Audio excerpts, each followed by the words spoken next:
இது எனக்கு தான் அந்த தாத்தா கொடுத்தாரு. இதை நீ எடுத்து உன் கையை ஒடிச்சு அடுப்புல போட்டு முடியும் போடாங்கிட்டு. இது என்னோட பாவம் பஜ்ஜி கூட எனக்கு ஒழுங்கா.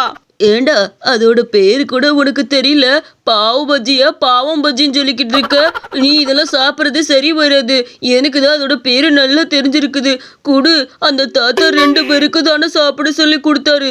இப்ப நீ மட்டும் எடுத்துட்டு வந்து திங்கணும்னு நினைக்கிறிய, தின்னி மட்டும் போய் குடு.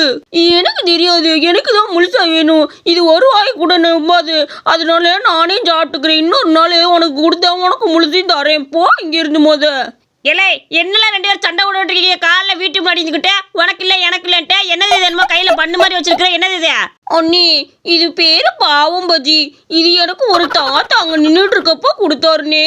இது எனக்கு தான் கொடுத்தாரு. இந்த பையன் வந்து திருட்டு திங்க பார்க்குறான்.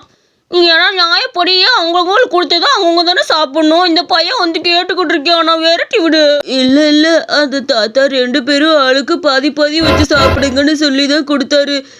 இவன் மட்டும் திருடிட்டு வந்துட்டான். ஏன் பாதியை கொடுக்க சொல்லுங்க. அடடடா, இது என்னெல்லாம் பாவம் பஜ்ஜி பாகச்சின்னு இருக்கீங்க? இது என்ன ஒரு பண்ணுக்குள்ள என்னத்தையும் வச்சிருக்காங்க.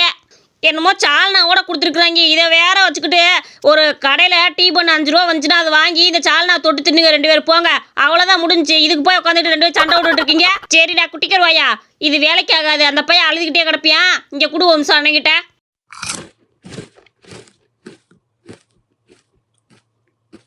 அவ்வளோதான், உனக்கும் இல்லை இவனுக்கும் இல்லை, 2 பேத்துக்கும் பொதுவாக இல்லைன்ட்டு போயாச்சு. இல்லை அப்புறம் என்ன, கிளம்புங்க வீட்டுக்கு.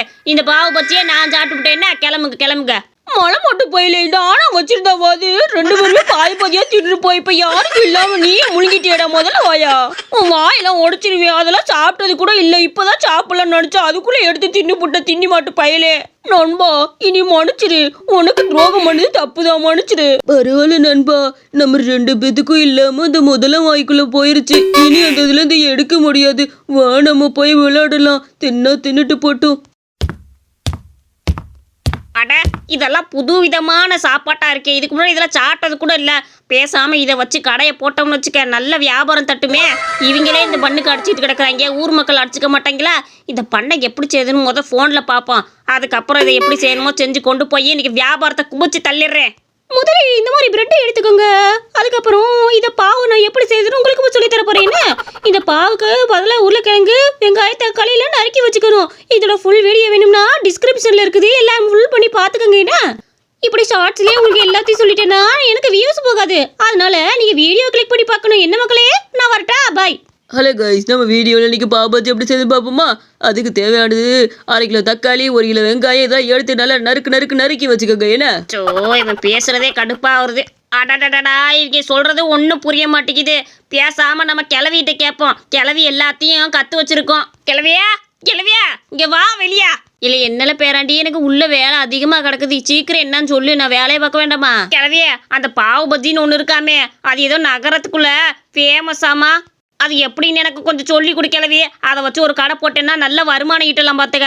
இல்லை பச்சை செய்து பெரிய விஷயமா? நல்லா வாழைக்காய் துண்ணு நறுக்கி பச்சை மாவு போட்டு தண்ணி ஊற்றி நினச்சி அதில் போட்டு பொறிச்சு எடுத்துடல, அவ்வளோதான் பச்சை. இதுக்கு ஒரு ஆள் வேற கேணுமா? எத்தனை பேர் ஊருக்குள்ளே பச்சை கடை போட்டிருக்காங்க. இது ஒரு புதுசால, இது நகரத்தில் ஃபேமஸ்னு வேறு சொல்லிக்கிட்டு இருக்கிற. ஐயா, நான் கேட்டது பாவு பச்சி, நீ சொல்றது வாழைக்காய் பச்சி. உனக்கு ஒன்றும் தெரியல, தெரியுது இதுலேருந்தே. கிளம்பு. நானே எப்படியா சமாளிச்சு அந்த பாவு பச்சி கற்றுக்கிட்டு போய் வியாபாரத்தில் இறங்குறேன். போகட்டேன். உங்ககிட்ட கேட்கறது ஒன்றுதான், நான் சும்மா இருக்கிறது ஒன்றுதான்.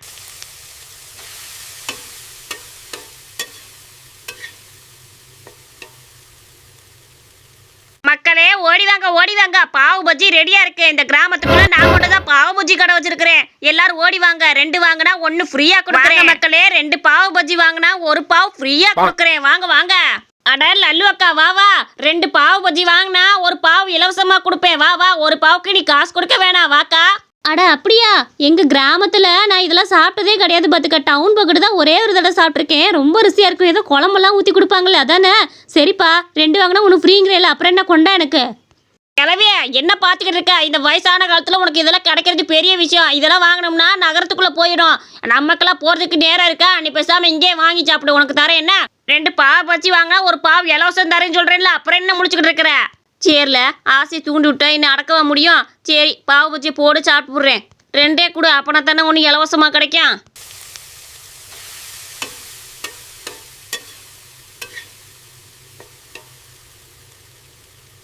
அடடா அவன் சொன்ன மாதிரி நல்லா தான் இருக்குது இந்த பாவு பஜ்ஜி. நான் கூட என்னமோ நினைச்சு சூப்பரா இருக்கே.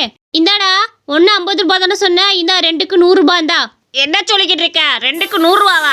ஏக்கா 150 ரூபா கொடுக்கா 3 தின்னுக்கிறேல.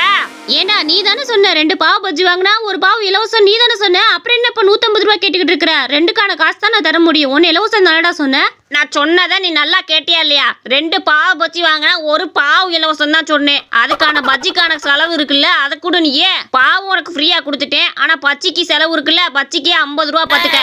அதுல இருக்க பாவு 1 ரூபா தான், வேணா 49 ரூபா கொடுக்கா. ஏண்டி இவனோட தில்லு முள்ளு உனக்கு தெரியாதாக்கும்? எப்பயுமே இந்த மாதிரி தானே பண்ணிக்கிட்டு இருப்பான். ஏதோ இன்னைக்கு பச்சையாவது நல்லா போட்டு தந்தான்ல, அப்புறம் என்ன காசு கொடுத்துட்டு வாடி 3க்கு. இவன்ட்ட பேச்சு கேட்டுக்கிட்டுல என்றைக்குமே சாப்பிடக்கூடாது, நம்ம அளவை வாங்கி தின்ட்டு போனோம். கருப்பு குட்டி என்னடி என்னமோ கடை போட்டுருக்கிற பிரெட் எல்லாம் போட்டு தாளிச்சுக்கிட்டு இருக்கிற?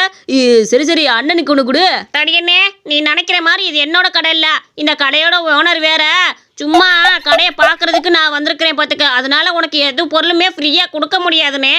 ஏதாவது சொன்னோம்னா எப்படி இவன் திரும்பவும் அவன் ஒரு கடையை பொண்ணு நினைப்பான். பேசாம இப்படி சொல்லி மலிப்பிட வேண்டியதே.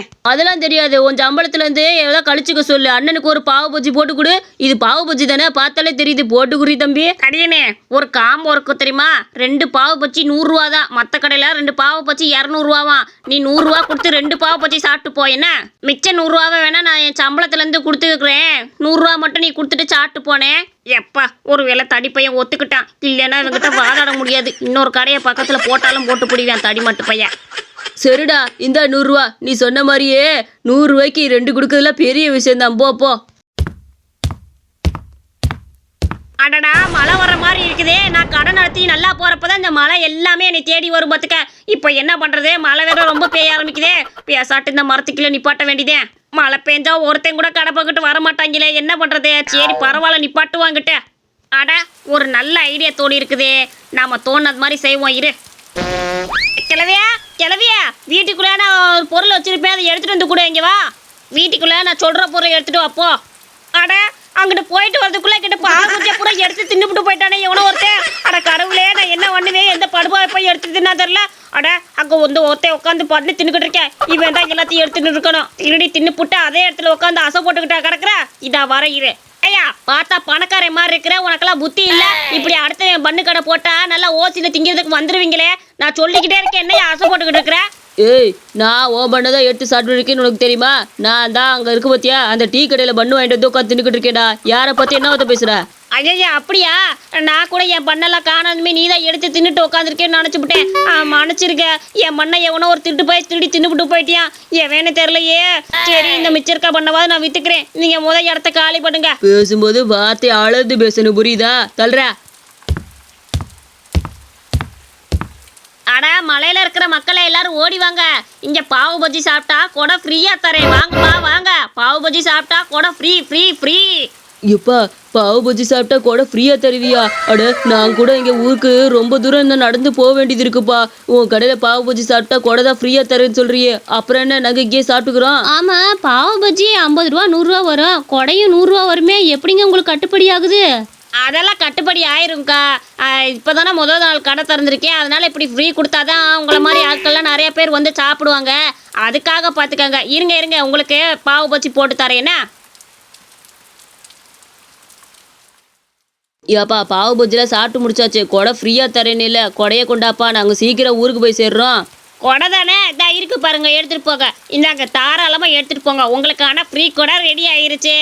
என் கடையில் பாவு பஜ்ஜி சாப்பிட்றதுல இந்த ஆஃபர். அடுத்த மாதம் வந்தால் இதை விட டபுள் ஆஃபர்லாம் தரதா இருக்கேன் பார்த்துக்கங்க. அதனால அடுத்தடுத்து வாங்க. என்ன ஏடா லூசு பையில, இது ஒரு கொடைன்னு இதை வேற எங்களுக்கு கொடுக்க துறியாடா? நாங்க வந்து பெரிய கொடை நினைச்சுதானே உன் கடையில பாவு பஜ்ஜி சாப்பிட்டோம். நீ என்ன இத்தனோடு கொடையை கொடுத்துக்கிட்டு இருக்கிற? அட என்னப்பா நீங்க கொடைன்னு தானே சொன்னேன். எந்த கொடையை நான் சொல்லவே இல்லையே. இந்த கொடையத்தான் நான் சொன்னேன் பார்த்துக்கங்க ஃப்ரீன்னு. நீங்களும் வந்து சாப்பிட்டீங்கன்னா நான் அப்போ இது தராம வேற என்ன பெரிய கொடையை உங்களுக்குன்னு வாங்கி தர முடியும்? நீங்க சாப்பிட்றது 100 ரூபாய்க்கு பாவு பஜ்ஜி. இதுல உட்காந்து நான் 100 ரூபா கொடையை திருப்பி கொடுத்தேன்னா எனக்கு அதை என்ன லாபம் நீங்களே யோசிச்சு பாருங்க. அதனால தான் நான் இந்த கொடையை டிசைன் பண்ணியிருக்கேன். நானா டிசைன் பண்ணதே நல்லா இருக்கும் கண்டிப்பா. இந்த கொடைய உன் மொகரையில போட்டுக்க. பேசாம நான் நடந்து போயிருந்தாவது போயிருந்துருப்போம். உன் கொடை தரேன்னு சொல்லி ஏமாத்தி விட்டு இப்ப இந்த பாவு பஜ்ஜி திங்க வச்சுட்டியாடா. இந்த நார பாவு பஜ்ஜி நீயே எடுத்து வாயில போட்டு தின்னு பாரு. மூஞ்சி மொகரையும் பாரு, கருவாட்டு பையன் பயங்கரமா ஏமாத்துறானே. இந்த ஊர்ல வந்துட்டு இருக்கிற வரைக்கும் பார்த்தே இருக்கணும்ப்பா. இந்த மாதிரி கதை உங்களுக்கு ரொம்ப பிடிச்சிருந்துச்சுன்னா மறக்காம நம்ம அனிமேஷன் ஸ்டோரிஸ் சேனலுக்கு சப்ஸ்கிரைப் பண்ணிக்கோங்க.